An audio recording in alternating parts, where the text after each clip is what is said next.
Yo quiero arrancar por algo que pasó ayer, pero no se le dio mucha bola en los medios porque habla de los medios. Ayer la Corte Suprema no solo firmó un fallo del cual ya hablamos, donde se excedió absolutamente el caso San Juan para decir que si no le gusta una constitución provincial le va a pasar por encima, cosa que es una real barbaridad contra el federalismo en la República Argentina, sino que también le hizo un nuevo favor al Grupo Clarín. Y eso es lo que obviamente no tuvo prensa, excepto en la nota que publicamos en el Destape. ¿Qué hizo ayer la Corte Suprema? Bueno, volvió a favorecer al Grupo Clarín, prorrogando la posibilidad de que cobre lo que se le cante por el servicio de internet, Fibertel, de cable, cablevisión y de teléfono celular personal. O sea que si vos tenés Fibertel, cablevisión o personal, el Grupo Clarín te está cobrando lo que se le canta por afuera de lo que dice la ley. ¿Por qué? Porque en el 2020 el presidente Alberto Fernández firmó un decreto, que es el decreto 690, que establece que las telecomunicaciones son un servicio público esencial y en competencia, y eso significa que el Estado es el que regula las tarifas. ¿Qué hizo Clarín? Judicializó ese decreto. ¿Y qué logró? Medidas cautelares que llevan más de 2 años, por las cuales no cumple con ese decreto, por lo tanto te cobra lo que quiere. ¿Y qué significa eso? En primera instancia, mucha plata. Mucha plata. Yo revisé los balances del Grupo Clarín desde que no cumple este decreto, que es enero del 2021, hasta hoy, y Clarín repartió entre sus accionistas ganancias por casi 1.300 millones de dólares, no de pesos, de dólares. Casi 1.300 millones de dólares de reparto de ganancia desde que no cumple con un decreto presidencial que establece nada más y nada menos que las telecomunicaciones son un derecho humano básico. Las telecomunicaciones, así como el agua, como la luz, como la comida, como todo lo que nosotros consideramos derecho humano, las telecomunicaciones hoy en día son un derecho humano básico. Ninguno de nosotros puede vivir sin eso. Ahora, ¿cómo lo trata Clarín? Como una mercancía al alcance de quien la pueda pagar. ¿Y cómo lo trata la Corte Suprema? Como una mercancía al alcance del que lo pueda pagar. Y los derechos humanos no son mercancías, son justamente derechos humanos. ¿Qué te muestra esto? Y que la Corte una vez más favorezca al Grupo Clarín. Que tenemos un Estado dentro del Estado. Ayer la Corte, y vuelvo al otro fallo, al fallo donde se metió con las elecciones en la provincia de San Juan, pero para hablar de elecciones en otras provincias y puntualmente de lo que va a pasar en Formosa y lo que va a pasar en la provincia de Buenos Aires, la Corte habló mucho de la República y el republicanismo. Hay que remontarse un poquito hacia atrás y acordarse que el origen de las repúblicas fue justamente una revolución frente a los poderes absolutos monárquicos. ¿Y qué se hizo?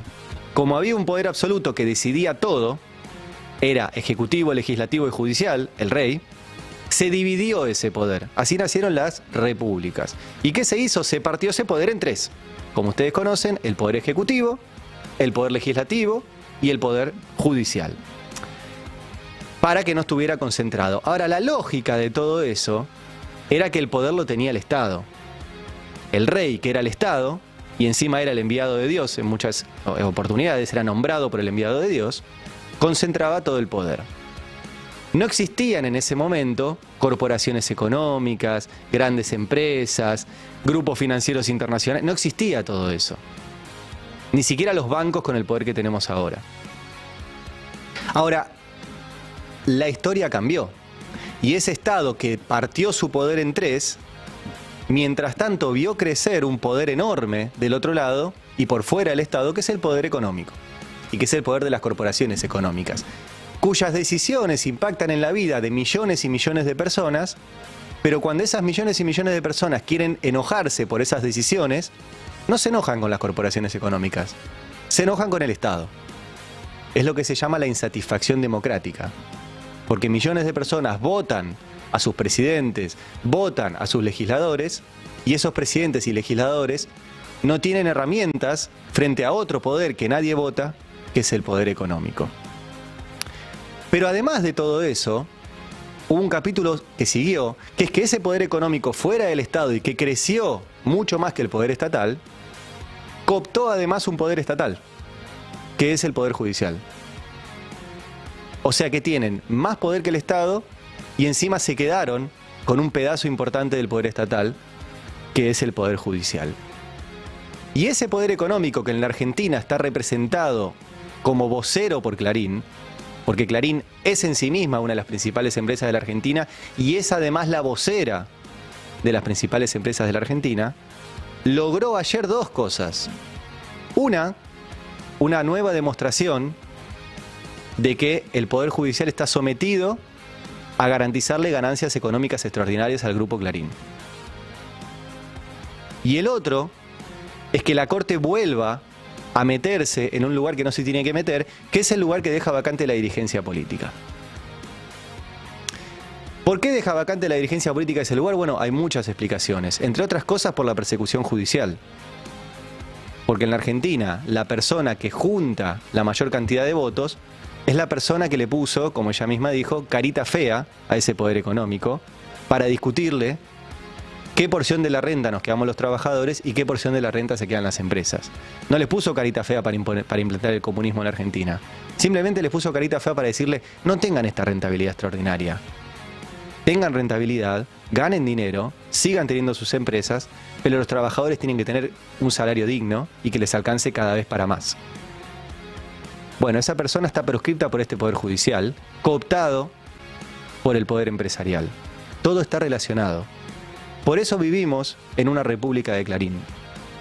Clarín se ha transformado en un Estado dentro del Estado, que representa al poder económico, que ha cooptado al Poder Judicial y que a través de esa cooptación logra proscribir a quien tenga un proyecto económico, no que no convenga, sino que simplemente ponga en discusión la rentabilidad empresaria y además, mientras tanto, le garantice su rentabilidad para que no pueda el Estado controlar lo que te cobra por internet, por cable y por celular. Eso es lo que pasó ayer en la República de Clarín, con la Corte Suprema absolutamente cooptada por el poder económico. Lo que otros callan, nosotros lo decimos. habrá consecuencias. En El Destape Radio.